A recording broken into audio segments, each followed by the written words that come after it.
Welcome back to Dis to Digital, where we talk about the evolution of gaming and media and take a look at some of the classics that shape today's modern titles. As always, I'm your host, Brett Clark, and joining with me today is the lovely Mr. Matt Keaton. Matt, how you doing today? As always, howdy folks. I'm doing great today, man. Feeling alive and peppy, ready to roll.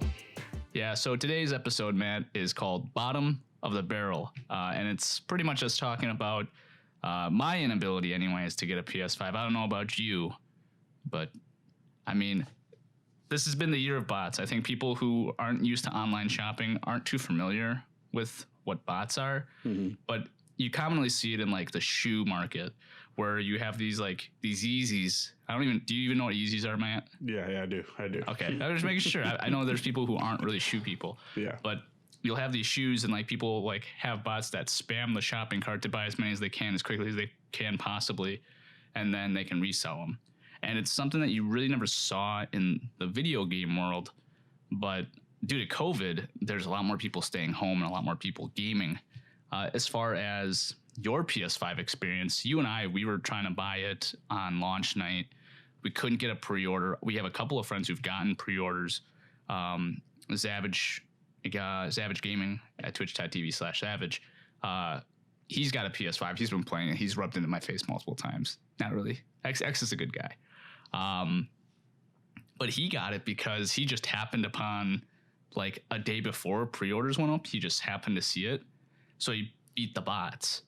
But at the same time, it's like you and I had no idea about like what times things went up or about bots. Like we were trying to do it like 100% blind. What was your experience on that? Yeah, so it was extremely frustrating. The night that Target was supposed to go live with their pre-orders, they did like a stealth launch, which is very frustrating.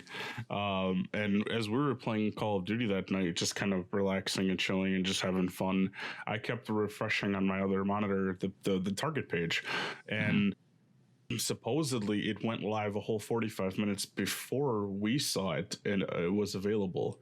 So I don't know if they cascaded it through like different time zones or whatever happened, but for me, I had it in my shopping cart, my information plugged in, a final total of like $541 and some cents, and it was just all ready to go. It started processing my payment, and it said, after about 30 seconds or so of spinning, it said, sorry, there's an error. And then I tried it multiple times, and it just kept spinning, and it couldn't handle it. They were just completely overwhelmed, and it was completely frustrating. I actually stayed up, and this is kind of weird. I stayed up all night past when you went to bed, and I stayed up until like 6 or 7 o'clock in the morning. I kept refreshing because what was happening in my region was, I think people were canceling or like not ordering the console, or it was like being held, and then it would pop out of someone's cart and come up. I had multiple stores that night showing one in stock. So I kept trying to order them and snatch them up, and I think they must have just been a glitch. So I really tried hard that night to do that, and it wasn't successful for me, unfortunately. But I got a real taste of what bots can do and how things can just get lapped up in like an instant. And it's really frustrating because at the end of the day, you're a dedicated gamer who really wants to enjoy this technology and share it with the world, and that's what I was looking forward to, is sharing it with our fans, sharing it with the world, doing an unboxing video, and and then here scalpers and bots just ruined the whole thing for us. So that was really frustrating. Really disappointing. Yeah, was this your first ever experience with bots on a pre-order or an online sale? Absolutely. I come from the old school of stand in line at the brick and mortar. Yeah. And I remember Black Friday at Target back in the PlayStation 4. I was able to get one standing in line. The same with the PlayStation 4 Pro. I think a year later, I actually got one right away when they came to store shelves. So I'm used to just going and talking to people and just kind of vibing socially in line with people, and then just seeing if you're lucky enough that you're number 12 or whatever of the line and just getting the console. So for me, I'm a big like midnight release guy, or like stand in line and wait and kind of just like hope and pray you get what you're there for. That's what I prefer. So this is my first experience with bots, and it was extremely upsetting to say the least, and disappointing. But you know, it's Yeah. opened my eyes to just how greedy, I guess you could say, our culture is, with not only the side of making money and reselling, but also people who create these bots. Because this bot thing, I knew it existed, but I don't even understand how it works or how someone can create this and make this work. Maybe you can shed some light on this and kind of open up my eyes to it.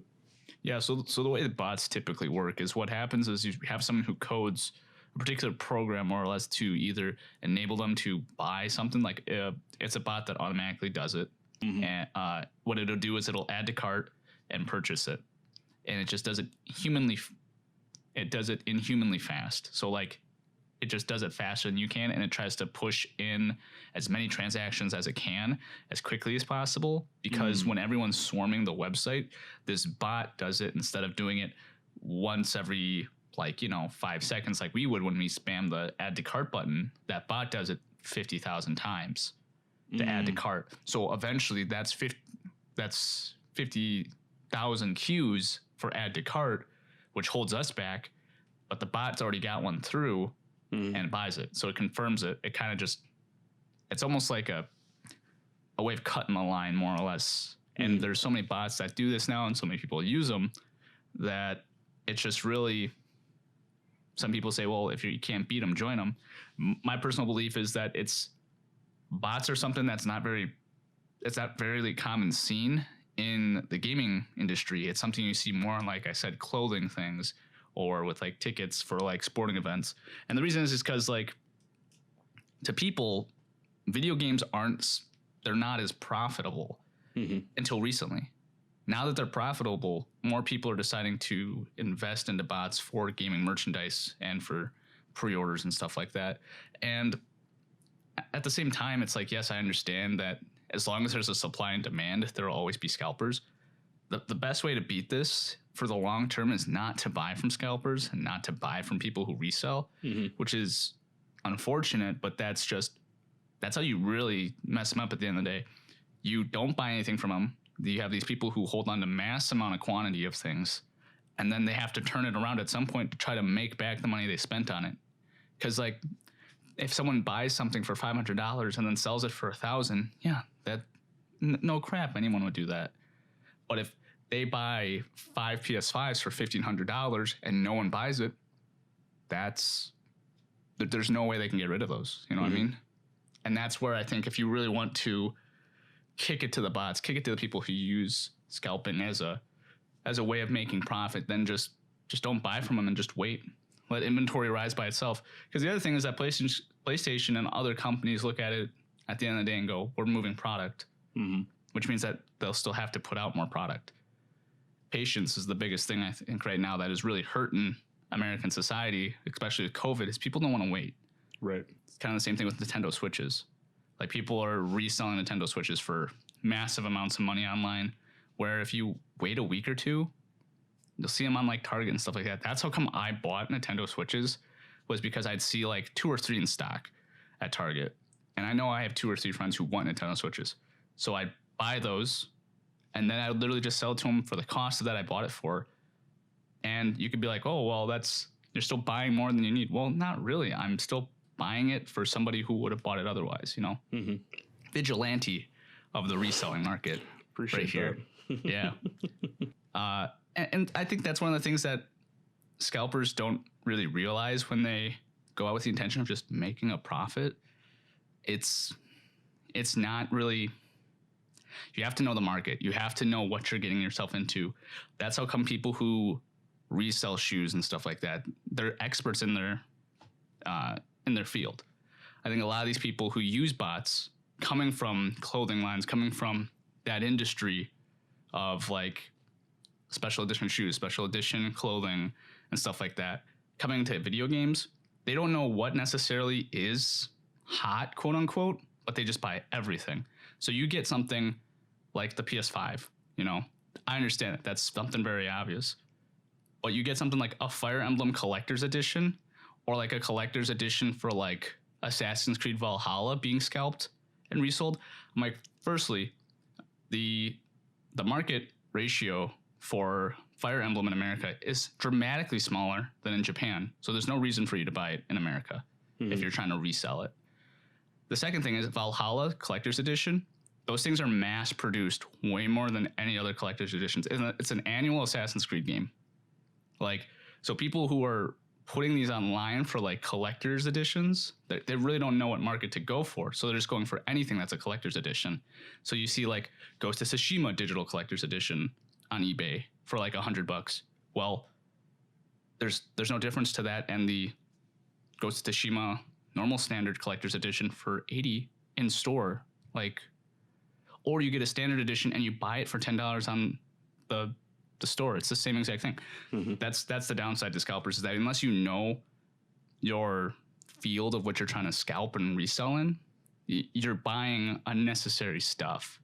And it really sucks because I think the more people you have like that in here, it just, stuff gets bought up that shouldn't be bought. It'd be like if I tried to buy a SD card for like a camera and SD cards are sold out everywhere because people are scalping SD cards. I'd be like, what? Why are you scalping SD cards? Like, you know, I mean, supply and demand at the end of the day, but at the end of the day, I don't mind waiting, you know. Fire Emblem, on the other hand, that one I'm very upset about. I'm very upset about that one. I'm like, there is 50 people in, I think, all of Wisconsin that would play Fire Emblem and want a collector's edition of it. So why is Wisconsin sold out? Like, you know, but yeah, whatever. Supply and demand, man. Supply and demand. Gotta wait till it launches, I guess, and people return theirs. That's the unfortunate part of this whole situation is there's a lot of jealousy and a lot of rage in society. There always has been, and it's still ever prevalent. I know, looking on social media, one of the first things I did was I went to Facebook Marketplace, not to purchase, because I will never in my life make a purchase off of someone online in person. I don't trust people. It's just the way it is. You know, there's too many dangerous things in this world, and it's not worth it putting into a situation where, you know, especially in Texas and Wisconsin. Oh, hey there, you know, you can probably be very neighborly and friendly with some people. But in a place like this where there's just way too many people, 2 million people in Houston, is just ridiculous, and there's no way. So for me, I looked at the marketplace. I was just curious, and 1 minute after they went live on Target that night, which Target, by the way, was the first place to launch the PlayStation 5 early at the night before, like, or in the wee, I think it was like midnight our time, or was it like 1 or 2 a.m. I think. It was like 12:30 or something like that. Minutes after, they were up on the Facebook Marketplace, and people were selling them for $900, $1,000. I went on eBay; it was like $2,000. I think I saw one actually made a world record. Someone bought a PlayStation 5 for $32,000 on eBay. $32,000 on eBay. So the whole thing of it for me that upsets me is that it's a $500 console for $400 digital edition. You know, you got the Xbox side of things. They had a successful launch. You know, they had I think definitely a more decent supply of consoles than Sony did. They took a little bit different approach. And Sony pushed this mass marketed, oh, well, we're going to do this online only, and just give each store a few quantities throughout. And then Walmart did their thing too, which was bizarre. But I think the thing that's frustrating for me is that seeing those things immediately online for ridiculous prices, and to know that person only got that console, or that it's a second console to sell it so that they could make them profit back, so that they basically got a free PS5 at the end of the day. I don't really hate on that, but what pisses me off is that I see a seller who's got a stack of like 10 of them, and you know they use bots to acquire those, and that takes 9 other consoles away from children, away from parents, away from gamers who would have really put it to use and been able to enjoy the experience. And for people like us who are trying to not only put ourselves out there, but also give everyone an insight into our lives, into what we're doing, and to try to make it special. And it kind of takes the specialness out of what we do when things like that happen. So that's what really frustrates me is just the greed of the situation. I totally expected Sony to say, and this whole supply and demand situation to turn sideways and go, okay, we're only going to put out X number of consoles. Because let's face it, people, I mean, they don't make money on these consoles. They actually lose money. And this manufacturing process and all the stuff that goes into it, they don't make money on the console sales. What they do is they make money off of the games, the accessories, and all the digital stuff that you buy online. So, you know, at the end of the day, they're not in a rush to give a console to everyone in America or the world. They're going to stagger it, and they always do every year. It's just unfortunate that this year they decided to do it online only, and that really made it difficult for people like me who, I mean, I stood in line for the Nintendo Switch for like 12 hours on launch night, and I was able to get one at my local Best Buy, actually the store that I worked at. And I was near the back of the line and I was sweating that whole night, like, oh man, I don't think I'm gonna make it. I don't think I'm gonna make it. And I made it, and that was fun and exciting. But this online stuff, they've got to fix this and change this, because these bots being able to do this faster. I mean, in Walmart's pre-order, I did the Walmart on launch day the 3-4 different times, and within 2 minutes they were sold out every time. And it was an online only, not pick up in store. Their online marketplace, they were sold out within 2 minutes each, 4 time slots. And that's really kind of ruins things as a gamer, and kind of just like, you know, do we really have to be this petty in society? Can't we just find another way, get a job, make money? Do we have to have a side hustle as to taking these hot exotic tech items and reselling them? I mean, I don't know. I really appreciate what you do with being like the vigilante in this. Sorry for the rant, but yeah, it's extremely upsetting and frustrating to have wanted to do this. Not only that, but to kind of cheer up things for my wife and I. We've had a really difficult year, and I know a lot of people have. We've lost someone personally in our life, and it's been extremely difficult, and we were really hoping that they would have been around to experience the launch and experience the new technology and everything, because she was really into our games, and just it was a blast to play. So it's frustrating. It's been a very difficult year for everyone involved, and I think now more than ever we should have had a better supply, less demand, and definitely not supporting scalpers and people who use bots to do this, because it's heartbreaking. Honestly, it really is. Yeah, I 100% agree with you on there. I'm sorry, my cat was coming in the background. I think one of the things that people need to realize with it is, once again, it's supply and demand at the end of the day. And for me, like I've like taken old computer parts and like resold them and stuff like that. And so like my understanding of like the concept of scalping is a little unique, because it's almost if I'm like self-loathing in that way. Because for instance, like with PCs, like when you sell a PC, you know, or you upgrade your PC, you have parts to make another one. And so I resell those, and I normally resell them for average about $600 a computer to $700 for a computer. And for some people, $700 to $600 for a PC is not bad. And the performance is there, but at the same time, that's a good chunk of change into my upgrade, you know? So I'm upgrading in reality for, let's say, $500 into like a, you know, $1,500 to $1,600 computer. And then I'll do that again, upgrade probably like an $800 GPU or something, and then sell $700 worth of it. So it's like, I get it. I get where reselling has a use, you know, and where it also comes into play. But I think for somebody who their whole purpose of buying a product to resell it, I think it's unfortunate, because either they're not appreciating the product or someone can't appreciate it. And I think that's where I'm very upset with scalping, is because like I get the supply and demand. At the end of the day, it's capitalism, you know, but if the demand's not there, then they'll stop. And it's just, that's why I never buy from resellers.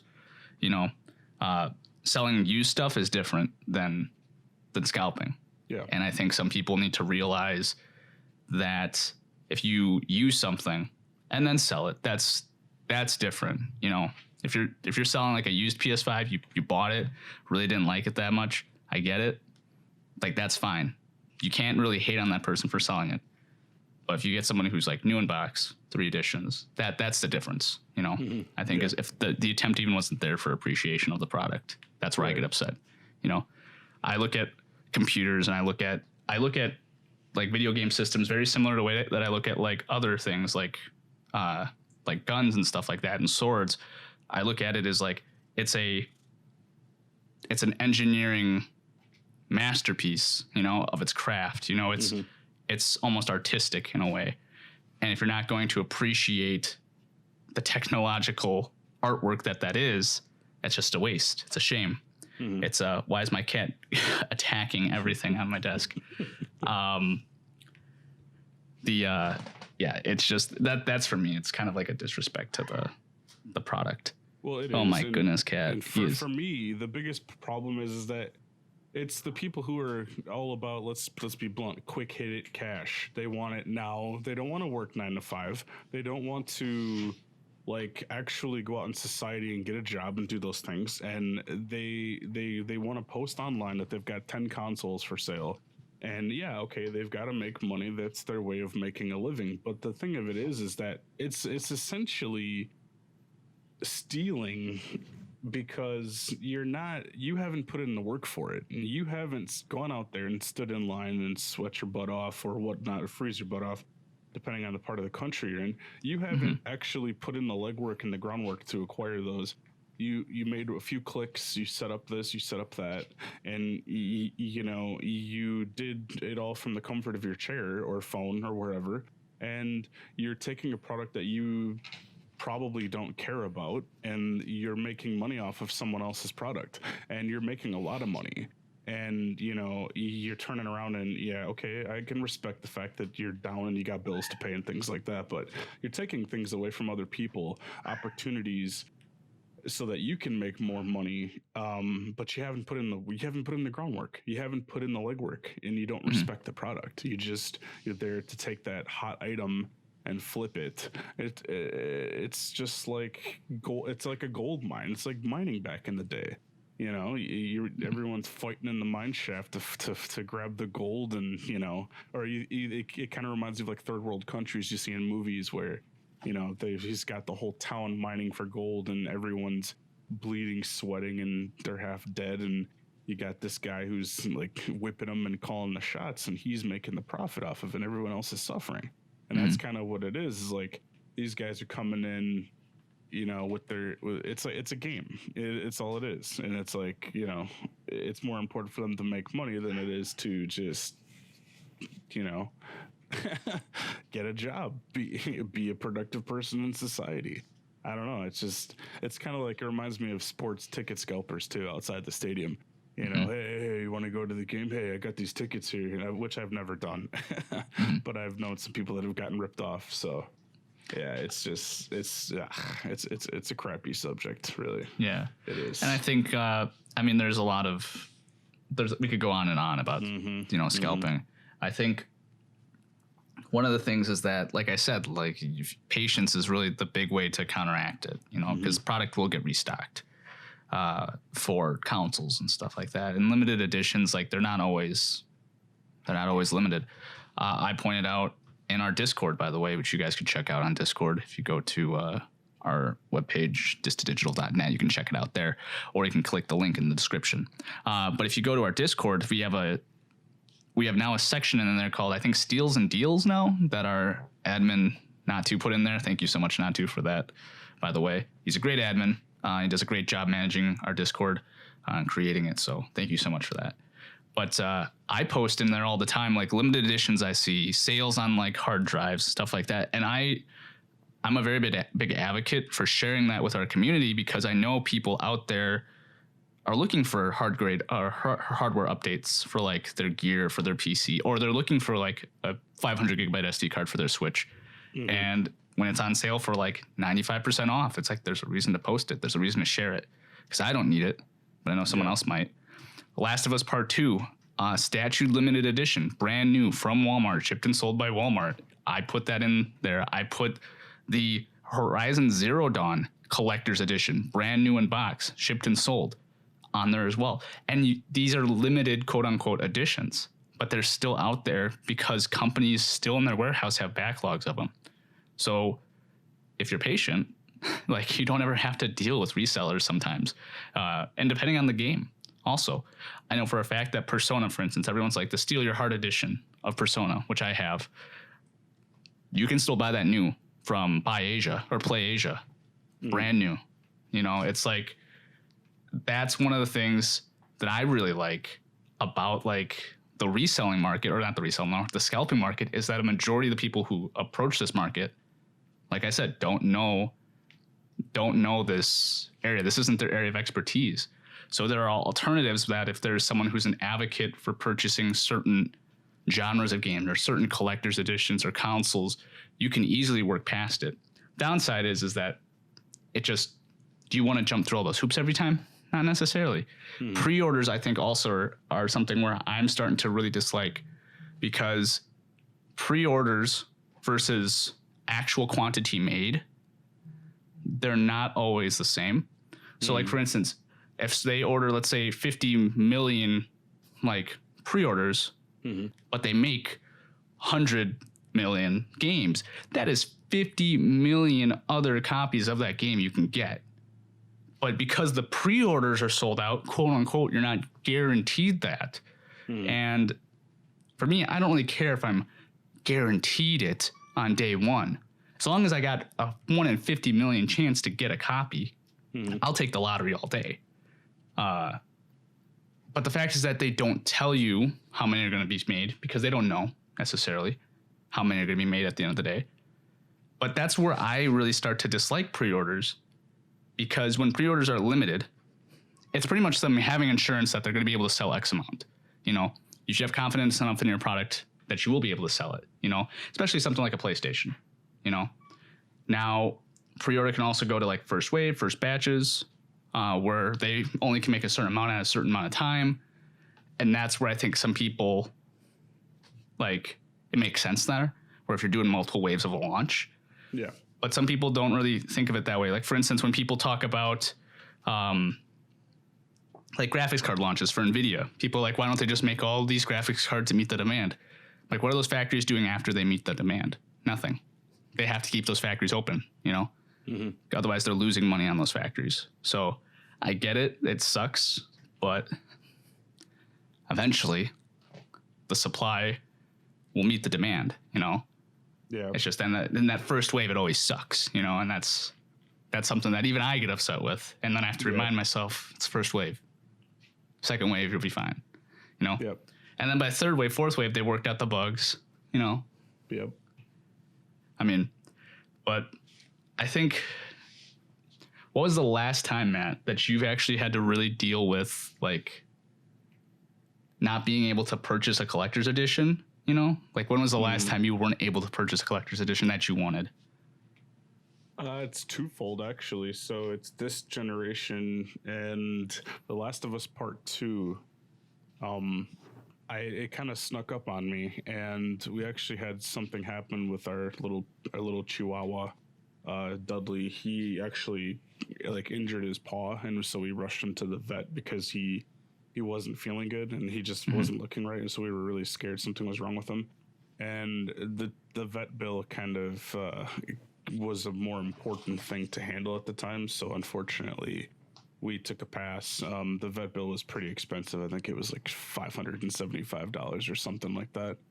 And so instead of getting the collector's edition of that, we just kind of took care of the vet bill, and it was kind of like a situation where a lot of stuff snuck up on us. Like the Cyberpunk pre-order came up out of left field, and it was sold out instantly. And The Last of Us Part 2, I had some time to get that collector's edition, but like I said, it came down to priorities, and at the end of the day, you got to take care of your pets, and their lives are more important than just some plastic sitting on the shelf. So I was extremely disappointed with the Last of Us Part 2. I didn't get the statue, all the stickers, and all the stuff that came with it. Yeah, I just wanted the statue personally. And speaking of the last stuff too, collector's edition, like I got the digital collector's edition on PlayStation, and I still really want a physical copy of the game. You know, and it's really tough because like, do I spend $60 on the game or $50 on the game when it goes on sale, or do I splurge and get this statue that I also really wanted? But then I bought 2 digital collector's editions of the game. You know, or two collector's editions of the game because one would be physical, one would be digital. But I don't know. Then it goes to Tsushima. There's like I didn't tell you this. I found Ghost of Tsushima Legendary Edition with the mask and everything, brand new. Nice, man. That's I'll put that in the Discord. If you guys ever want a limited edition, you just hit me up. I know where to find them, and I know where to find them cheap. I know where to find them. I know where to find stuff for MSRP. Let's just say that. You know, I know where to look, and I know what the inventory is like for certain things. You gotta look at certain locations, because if a game's not popular in certain countries, they're more likely to have a game. You know, that's the big thing. People don't know that. That's why Play Asia is so amazing, is because Western games that are popular here are not popular necessarily over there, and they'll have European or they'll have American versions, universal versions for like stock price, you know. But over there, it's like, oh, the Call of Duty Modern Warfare edition, like, and it's like, you're like, whatever, for like $60, but it's like their digital deluxe edition over here. It's kind of cool. Nice, scored lucky on that one. Yeah, I don't know. I don't want to get the. I was tempted. But I was telling you, I'm like, I can't financially justify it. Yeah, it's becoming harder and harder to do that. I mean, for me, if you look at like taking a step back and you know how we used to collect things, and it's like, you know, this previous generation, I went with Kratos, the God of War. I actually got the God of War PlayStation 4 Pro. And I also dropped the money on the collector's edition that came with the statue to my background and a few little totems and stuff like that, and a really cool like it looks like it's like an artifact. It looks like an old map, but it's actually it's a satin piece. It's really fancy. So I spent money on that, and you know, I bought the Doom collection a few years ago with the statue and my Days Gone statue in the background. Those 3 pieces came from actual game launches themselves, and then obviously Johnny Silverhand, the cyberpunk that has ever delayed and still hasn't come out yet. But for me, it was like, you know, do you reach a point where you're like, all of a sudden it's kind of, I don't know if it's you get older and you start getting smarter with your money, or if you're just starting to realize that some things just aren't worth it. For me, I've been taking a second look at the way I buy steelbooks or special editions of games, and I'm kind of like, you know what? I really don't think I need this. I'll take the base game and just go from there. And for me, the last one that I got was the Red Dead Redemption 2 steelbook edition for like, it's like $100 or more than that. When you're talking about typical,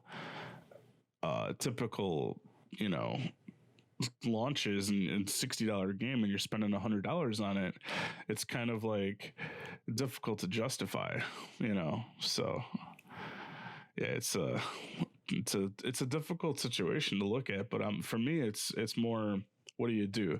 So for me, I take a pass. You know, like Last of Us Part 2 couldn't get the special edition. I just got the regular edition, and so it's like, you know, whatever happens, you know. Yeah, for me, it's one of the things where it really looks at I really look at the franchise personally. So like with Call of Duty, for instance, I always get their $80 edition. I always get like the prestiged edition, mainly because for me, Call of Duty, they offer you like day one like content and skins. The Call of Duty Cold War is the first Call of Duty I've ever not bought at launch, and the reason why is because I'm starting to move away from it, and I really want to. And it's always been really hard for me to be like, oh, I'm done with Call of Duty. But at the same time, I realized at some point, like, I'm getting older. Like, I don't need to buy Call of Duty every single year on launch day, because the gun skill is always going to be there, you know? So for me, like, come in day 1, come in day 100. It won't matter. Like, my KD is going to be the same, you know? Having more time in the game really won't matter to me. You know, I can adapt pretty easily. But when it's something like for instance, Valorant or something like that, or CS:GO, where it's like if they were to release another game like that, the more time you have in the game, you exponentially get to learn the game more, you know. And it's a massively different game. So with Valorant, I got into the closed beta, and and then it went into like its public domain that it is now. It's like a public free to play.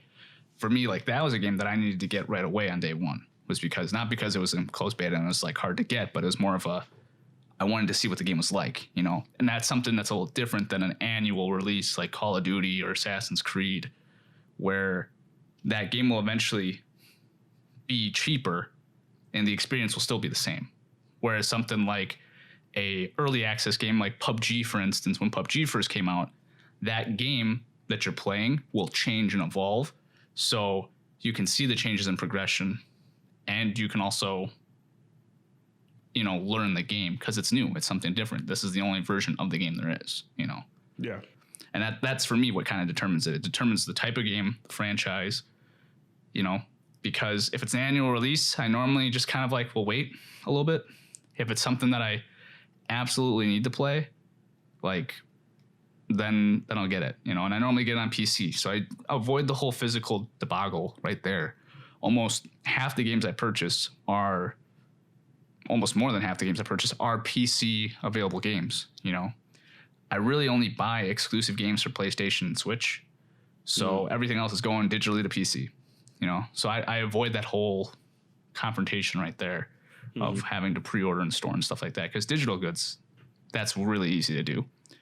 Games on the PC store, you really don't have people trying to resell PC games except for a little cheaper on like G2A and stuff like that where they get licenses. But it's really something you don't commonly see on the PC side of things, in my personal opinion, when it comes to like limited edition of games, because it's a digital good. They just push it up. Discounted lightly, but not very much. I mean, yeah, it depends on the game. When I was building my PC, I saw like a few websites of C keys and things like that, and they were discounted. But then you go to the Steam and the GOG and then other services, and it's the same price. So it's like really, there's no market for it. Yeah, I think that's one of the things going back to like one of our first episodes where we were talking about like buying a physical good versus a digital game. Like, what I mean? The difference in as far as like using bots to purchase everything on Steam, well, there's like a billion codes for whatever game. Like, let's say Subnautica. There's like a billion codes of Subnautica. You can't buy the game, and then expect it to not be buyable for other people. It's a digital game. It's like copy and paste, more or less. So people will be able to buy it. That's why I think in PC gaming, especially on digital marketplaces, you don't see these bots all that often. It's really only a console thing, because console really revolves heavily around physical goods, because it's a physical system. It's a physical game most of the time, And I mean, yes, physical stuff's really cool to see. And I really do like it. But it's something where the PC world, the only time you really have to the real time you have to deal with these scalpers is when it comes to certain parts of a PC, like a GPU or a CPU. Even so, you don't need that processor or that graphics card to play the games, which is different than buying a PS5. You need a PS5 to play PS5 games. And that's where I think it kind of sucks a little more for console players, is that in order to play the newest games, quote unquote, you need the newest console. And in order to play the newest titles on your newest console, you need to buy the newest titles physically. Whereas on PC, you can play whatever you want on whatever hardware you want. It's like open source. Like, yes, the performance varies, but you at least have the option, Speaking of performance, that's one of the reasons what calmed me down. So to kind of like not continuously talk about the bad, but talk about the positives here for this real quick before we get to our save point. For me, what made me calm down and realize, okay, it's fine. Just take a step back, relax. It'll come out eventually. Is that the PlayStation 5 specifically, the backwards compatible library that you're transferring over or you're re-downloading Nothing, absolutely almost everything, none of it plays at over 60 frames per second. There's a hardware limitation on the PlayStation 5, not only due to the secret drive that they have yet to enable to allow more memory expansion, the M.2 drive, which is kind of weird, but their hardware limitation is exponential right now. You cannot play backwards compatible games at 120 frames or higher than the 60. It's like everything's locked at 60. So the actual Warzone players transferring over from PS4 to PS5 on the PlayStation 5, it's 60 frames, and it's actually performing worse than that. And everyone's kind of up in arms and upset because the Xbox, it plays 120. It's much better. So what kind of made me realize was to just do a little bit of investigation and see what are they really getting with that console, and look at all the reviews and who's really deep diving. And honestly, I haven't watched, out of the 10 video reviews, none of them were informative as to what you're actually getting when you're booting up the console and you're picking up the controller and you're going through the menus. Nobody showcased the little fine details, ins and outs of the consoles. And that was frustrating, because that would have made me not do any of what I'd went through to pre-order the console and to get it on launch day. And so what made me kind of take a step back was seeing that and going, okay, they haven't worked out the kinks. It's very limited, and it's not holding up to the other competitor, Xbox. So it's, it just take a step back, wait for the waves to come out, and I'm pretty sure we'll see a pro version of it at some point, or an updated, beefier version of it, or something or other down the line. And that's the more positive take I get out of it, is, let the scalpers do their thing, let it roll. Don't worry about it. You're just a cog in the machine, and at the end of the day, it's not meant to be. It's not meant to be. It'll get there. Yeah, I agree with you on that. I think something that for future, by the way, you just digital fans out there, we get our hands on a PS5. We'll do an unboxing. We'll do an in-depth review. And I think one of the things that a lot of these reviewers don't realize when they're talking to their audience is they are not as informed as they think they are about technology. You have to, with HDMI, certain HDMI ports are certified for certain bandwidths of information. This is going to get very technical for about 5 seconds here, people. So when reviewers review like frame rate and review how good a picture fidelity is on, let's say, a 4K panel, they don't realize that the 4K panel that they're using doesn't have the same certification of HDMI as the PlayStation. Not only that, but the cord they use also determines the amount of information able to pass between both consoles. So by doing that, you have 3 variables that any YouTuber worth their salt would know, and a majority of the higher end tech companies look around that. Well, in doing so, if you're looking at reviews from like IGN or like The Verge or something like that, the people who write those reviews are editorial writers. Their main mission or main objective and their job is to write an editorial for you to read. They're very skilled in English writing. They're very skilled in their ability to write about a product and visualize with their words what they're trying to portray to you.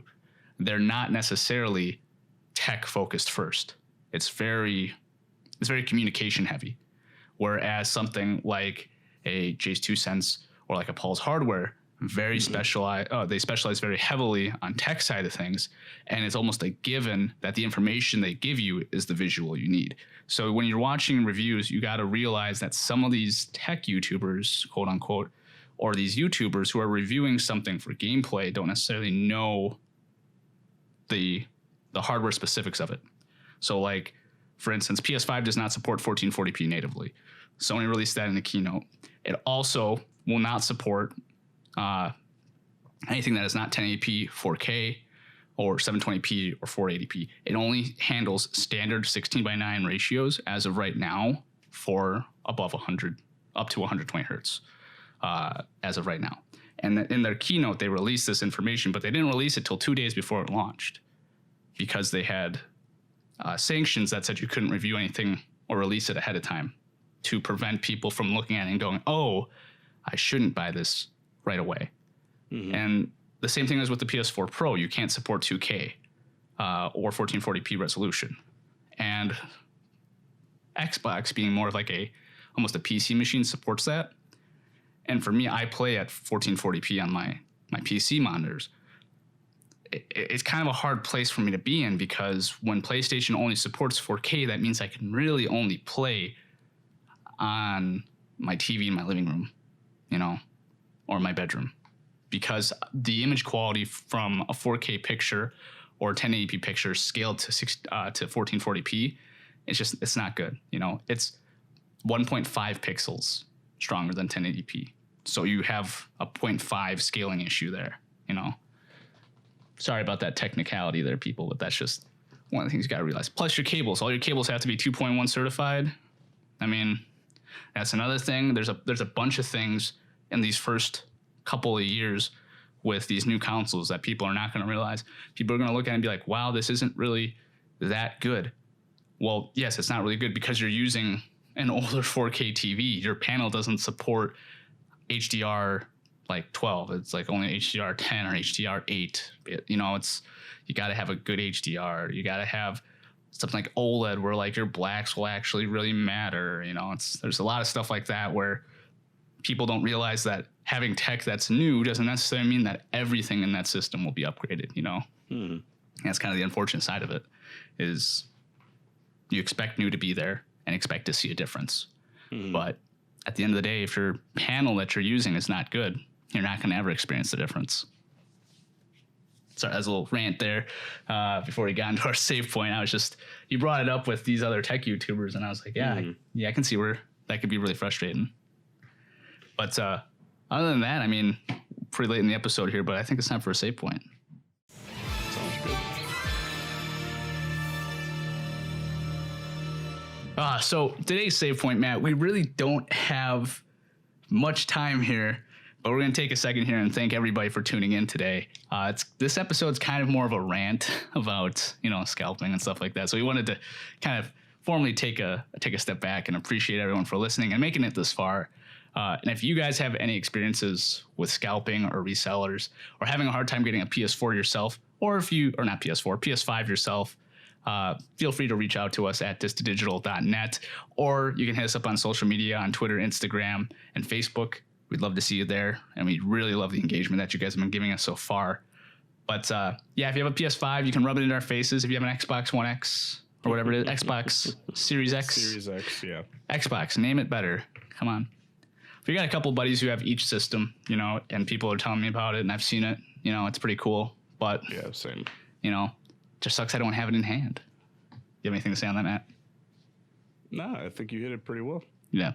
Thank you so much, guys, for tuning in. By the way, as far as gameplay for Uncharted Waters goes, Matt and I we're getting closer and closer to releasing our podcast on that, so stay tuned for that as well. Also, we'll be having a Ghost of Tsushima, sorry, my bad mispronunciation on my side, review from me personally coming out in a little bit.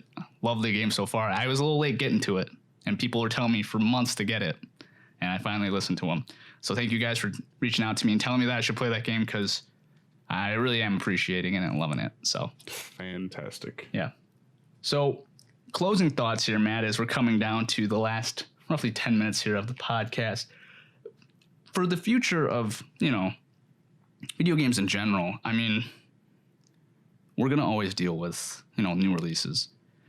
Just imagine when Nintendo releases their new Switch.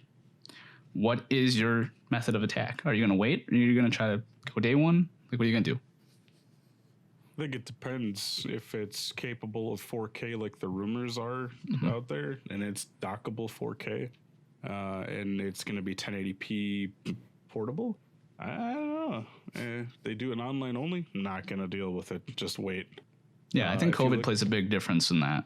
Yeah, this year with the Animal Crossing release, I was lucky to pre-order in person at the store at GameStop, a local GameStop, instantly day one that the pre-orders went live. And I know it's sold out pretty quick and everyone was really upset. And then a few months later through COVID and everything, and they're in stores available everywhere. Everyone's reporting like it's a gold mine. Target's got several of them in stock almost in each location, and it's something that's readily available. Just like you said, supply and demand. You just got to wait it out. So for me, I think anything going forward, I'm just going to take a pass. I've kind of like situated myself in the understanding of whatever happens, and it'll come to you eventually. And I've got a backlog of games. I've got a perfectly capable semi-beefy gaming PC. It's capable of handling these games. I don't have the need for a new console, so I'll wait. No.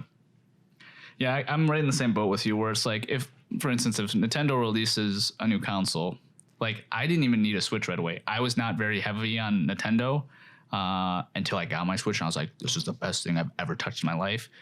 Even now, where it's like, if a new Switch came out tomorrow that offered me, I don't even need, let's say 4K. Let's say they skip 4K, go right to 8K, 8K, 12-hour battery life handheld. Okay, you got me. All right, I want it. Do I need it right away? Oh, that's where it gets tough for me. I am very impatient with tech, but at the same time, when I buy my tech, I buy it in a moment where I don't normally expect to buy it. Like my 2080 Ti for my PC, I did not expect to see that in stock in a Best Buy ever on the shelf. So I just grabbed it. I'm like, all right, I'm dropping $1,300 just right now. Like, like that for me is where it's like, same thing with a Switch. Like, I was like, oh, we got a Switch in stock at Best Buy. Oh, looks like I'm dropping all this money now. Like, I don't ever expect to go in. I don't plan and methodically go to purchase anything, which is why I don't do pre-orders and stuff like that. I just buy it when I see it. I want it. I get it. Just like Ariana Grande says in Seven Rings, I want it. I get it, So, but I mean, for me, like, pre-ordering, it's valid, I understand the benefit of pre-ordering. What I will say is that when it comes to pre-ordering, I do a lot of things called limited runs. So, like, I have, like, Super Blood Hockey, for instance. I did a limited run for that game back in April. I'm still yet to see this game because the pre-orders end of this month. Wow. Yeah. That's a long time. Pre-orders for this limited run physical deluxe edition end at the end of this month, and then I won't see it probably till like January. So you think about it, I must really be patient for this game. And it's driving me crazy because I just want to play it so bad. Yeah. But at the same time, it's like, just wait a little bit. You'll have it physically. Same thing with my Final Fantasy VII and Final Fantasy VIII physical copies for the Switch. Orders it from PlayAsia. There's limited runs for them.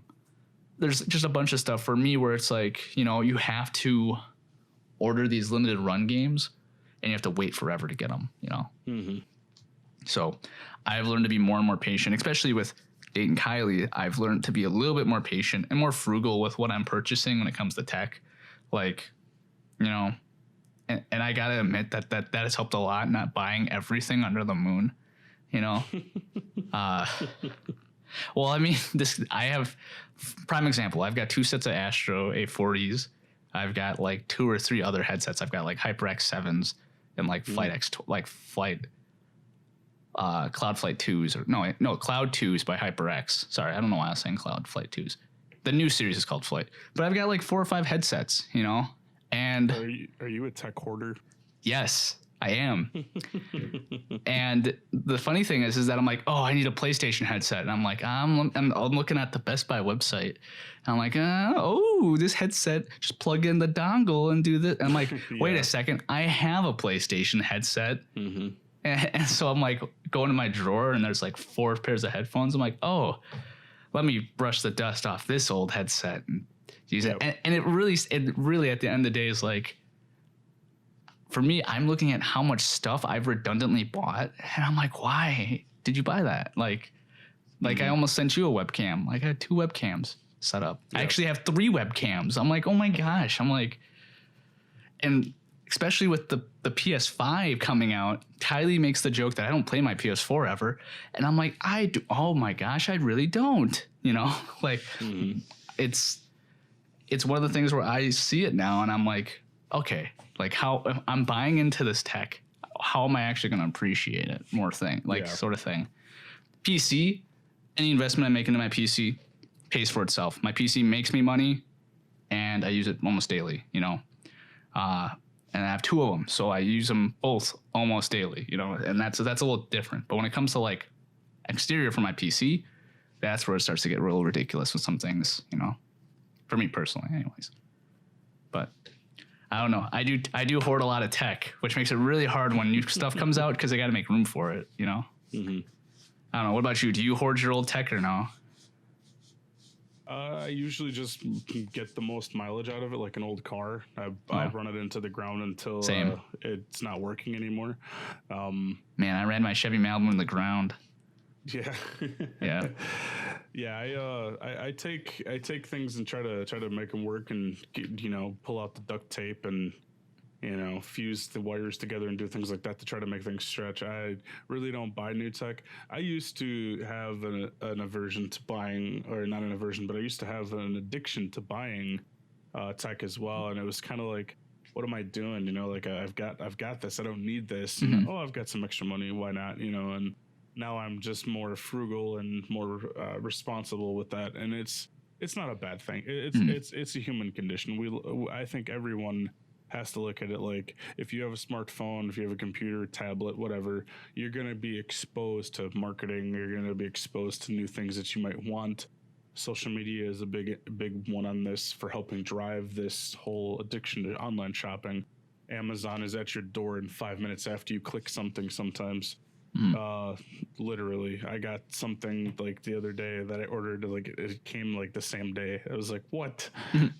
But yeah, it's just, the everything's instant nowadays, and I can understand people shopping and doing that, and that's fine. It's just, for me personally, I've got the money to do it, but I'd rather keep it and just, you never know what happens down the road, man. Exactly. You never know what you're gonna have to resell. And I have, the reason why my collection is small and I don't have all of my retro stuff is because over the years, we've talked about this before, I've sold everything to try to make money, and taken my stuff that I didn't want anymore and flipped it for something new. So that's been my take on it. But what I wanted to touch on was like the impact of how this year's been. We've had the 2020, the year of doom, and everyone's doom and gloom, and it's all kind of like we've all lost, or we've all had setbacks, or my case is financial loss and personal loss. So it's been very difficult. But the one thing that's kept me going is gaming. Mm-hmm. And that's what I wanted to touch on, is kind of like my experience during COVID. So obviously I've put in a lot of time in video games, and for me, my go-to is Animal Crossing. And it was something that was a different venture for me because I never really got into Animal Crossing. My wife was really excited for it. She's played the previous games, and for me, it was a brand new venture. And so what I did was I turned to it, and it got me through a lot of this bad stuff, got me through job loss of someone, and just dealing with this whole situation. It's been really bad and dark and scary. And Animal Crossing pulled me through. And I'm not afraid to admit it and say it. It's a game that's marketed towards everyone, not just children. At first glance, you look at it, it's a kid's game. But the like 600 or 700 hours or so, or whatever I've put into it through COVID and whatnot, has been enjoyable. It's been a breath of fresh air, relaxation for me. And for those of you who don't know what that is, it's basically resource management wrapped in a cute little package with animal villagers and having to maintain, and it's almost like a business sim in a way, but like also resource management.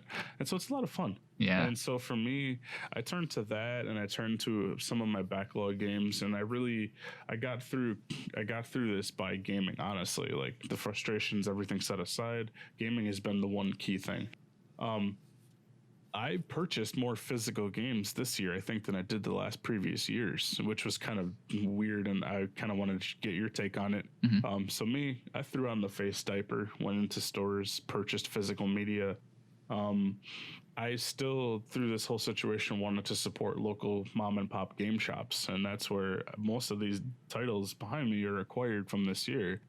Is because I just wanted to go out and support it and show that we're still going to go push through life, and we're going to overcome this, and we're not going to change. And that's been my take, and my part on this is trying to keep things going how they used to be and just keep going forward. So I know the trend is to go physical or to go digital media nowadays, and it's like everyone's all up in arms about that. And that's the way to go. Digital, digital, digital. And that's fine for PC. But for me, I stayed physical side even through COVID. So I was kind of trying to get your take on this and see, did you purchase any physical media this year, or did you just stay digital, or did you buy any games? What'd you do? Everything I buy for the Switch more or less is physical.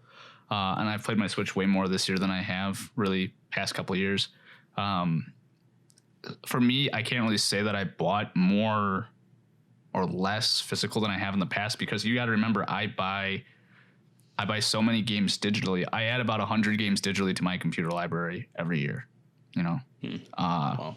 And that for me is, yes, technically I'd buy less physical media, but the amount of money I spend on physical media is greater than I would spend on digital media on my PC.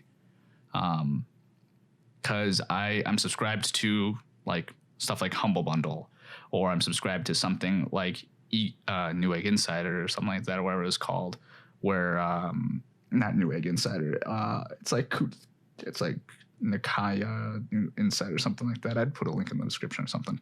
But really what it is it's like indie game subscription, where like they give you like an indie game once a month that you get for free. And so like for that sort of thing, for me, where it's like I spend $20 a month and I get 9 games every single month, like, doesn't matter. Like when you got your new PC, I was able to gift you some games. Yep. For me, that's why I do it, is because I keep the ones that I want. I keep the gems. I keep the really good titles, and the duplicates I give away, you know, because at the end of the year, like, yeah, I'm spending almost, you know, what is it? $20 a month. 20 bucks a month. I'm spending almost $240 a month, you know, or not a month, $240 a year, you know, and all of that's going to video games. Yeah, that's fine. But out of that, you get like a couple hundred, you get like 160 some games, you know, like you're fine. That don't really matter to me at the end of the day, because I don't, this is how I justify it. I don't do drugs. So video games are my drug, you know, that is my recreational like thing, you know. I don't gamble anymore. Like, so video games has taken my gambling, my drug, my alcohol, taken all those expenses, and I've condensed it into something that is not even a tenth of the price of all those things put together, you know? So for me, like, that's how I justify it. If I spend $7,000 a year on tech, so be it, you know? That's my recreational thing, you know? So for me, it's kind of a hard thing where it's like, do you spend more this year on physical media? Yeah, I spent more this year on physical media than I normally do, because I bought a lot more Switch stuff. But in the grand scheme of things, no, it did not really affect my ratio per se, because I got such a big ratio on digital with a lot of those games coming in. So it's tough. I mean, I think I topped 600 games on Steam, I think. Wow. Yeah, I'm close to like 808 on GOG. So, Wow. yeah. And then all the PlayStation games you get every month, that's a digital game that you get. Those are 2 digital games you get every single month for free. Mm-hmm. Same thing with Xbox. So if you think about it, for every game you buy physically, that month you're already offset by two digital games because of PlayStation Plus. Mm-hmm. You know, and then with things like Nintendo, you have like your Nintendo kickback and stuff like that, so you can buy other Nintendo stuff. I will say this though, DLC is really what gets me. I buy a lot more DLC than I have bought in the past. But more recently, I've been putting money aside for savings, and I've been buying less and less DLC and buying less and less games overall, you know. But I still have those subscriptions because I pay for them annually, and it's nice. I think it's a nice little treat, you know, at the end of the month where you're like, oh, I just spent all this time like not buying anything, and you're like, oh, here's 9 free games. Awesome, cool. You already paid for it in advance. It's awesome. Like, I'll take it. So that's the gift that keeps on giving, ladies and gentlemen. If you want to gift somebody a Humble Bundle, we'll start working on that for you, ladies and gentlemen. We'll see if we can get a partnership with Humble Bundle after that comment. Maybe they'll partner us, and we'll be able to invite you guys to give that gift on to other people. Yeah, yeah, for our next couple of episodes, if you guys have any recommendations, by the way, for holiday specials or things you guys want to see, let us know. Because really, at the end of the day, like whatever you guys want, we'll talk about. Kylie was very upset that we didn't talk about horror games during our Halloween special. Oh, well. That's your fault. You didn't think of it. I'll take full responsibility. Yeah, it's been a crazy year. Everything's offset. My wife and I are still binging through the Halloween series we've got on Blu-ray. So I think we're in the 4th or 5th movie now. We've been celebrating Halloween. We have our Christmas tree up right now. Oh, yeah. And it's not Thanksgiving yet. So when is Thanksgiving? When's Thanksgiving? Next week? About 11 more days. So we got one more. Well, I don't know. Yeah, I don't 26. know. Does that mean we have one more episode before the Halloween or the Thanksgiving special? I don't know. Can't talk about Turkey Day. Why? What's wrong with that? What's wrong with Turkey Day? No, there's nothing wrong with Turkey Day. It's the holidays are for us are all blended together because the year's just been blended together. Yeah, it's been COVID crazy. would do that to you. I swear that I just had my birthday like a week ago, and I was back on October 19th. Like, geez, it's almost been a month since then. It's like crazy if you think about it. Yeah. I honestly, as much as COVID kind of sucks, I don't mind it all that much. You know, like I like kind of the excuse to like stay home, play video games. You know. Oh, I've been that way pretty much. The antisocial. Yeah. Not so much butterfly, but like the recluse, I guess you could call me. And this hasn't been a hard adjustment of being inside and not going out. The thing has been the other side of it, the loss and whatnot. Yeah, so I get you on that, and that's unfortunate. And yeah, I think it's tough to deal with that, especially like with COVID, you can't even be there, you know? Yeah. And that's unfortunate. Yeah. My condolences to you and your family for that one. I mean, I was there when initially. Now I wasn't there, but you know, I was supporting you when that was going on. You were a big help to help me get through that, and you know that's why my wife and I have tried to thank you as best we can. Yeah, he gave me Ghost of Tsushima, guys. So yeah, appreciate that, by the way.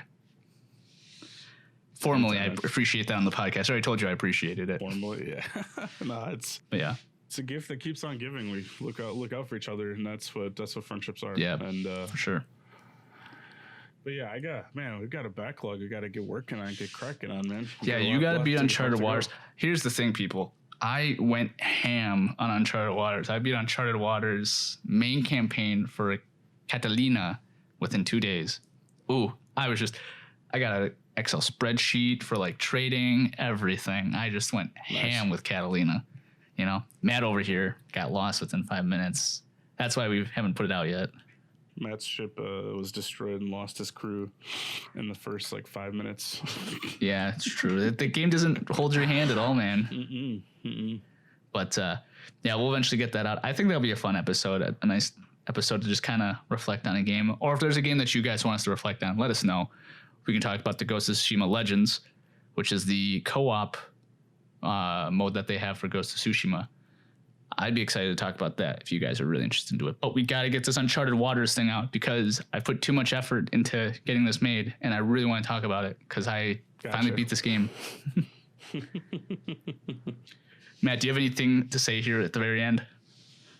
Just as always, we appreciate you guys listening, tuning in, checking out my sometimes technically unsavvy live streams, which appreciate your patience with that. And just want to give a shout out to everybody, personally say thank you for supporting us and having our back. And we look forward to the future. Yeah, for sure. If you guys want to check out the action, you can go to the Facebook page. And when you see the notification that Dis to Digital is live, you can simply hit the video or the live event feed. And that way it takes you right into the live stream and you can watch Matt play whatever game he's feeling that day. Otherwise, you can go to twitch.tv and you can look up Dis to Digital, Disc with a K as always, ladies and gentlemen, and you can watch us there. We play there sometimes, but mainly been focusing heavily on the Facebook page. Don't know. That's just kind of our current battle strategy per se. And we also had a application put out there for audio engineering, looking for a sound guy to start editing some of these podcasts so it can take some of the workload off of me and Matt here for the podcast. And we've actually got a few applications coming in. So thank you for those people who have checked us out and put their application. We'll be getting back to you guys shortly once the application submittal period's over. But anyways, I think that's about all I have to say for that. That's the current events. I feel like Isabel in Animal Crossing right now. You know, she gives you that little debrief. Did you lose a sock in the dryer? Yeah, I know. Kylie says that Isabel's useless. She's like, she never updates. She never tells me anything new, you know? Nah, she's not useless. She's the most adorable character in the game. No, it's just she's useless sometimes. Whoever wrote the jokes and the dialogue in the game really needs to look for a new line of work. Yeah, for sure. Anyways, from all of us here at Distant Digital, I'm Brett Clark, and this is Matt Keaton, and we will see you guys in the next episode. I was gonna let you say something, but then I totally blanked. I'm terribly sorry about that, mate. It's all good, man. All right. You guys know who we are. Yeah. It's all good. All right. Peace out, everybody. Take care, guys.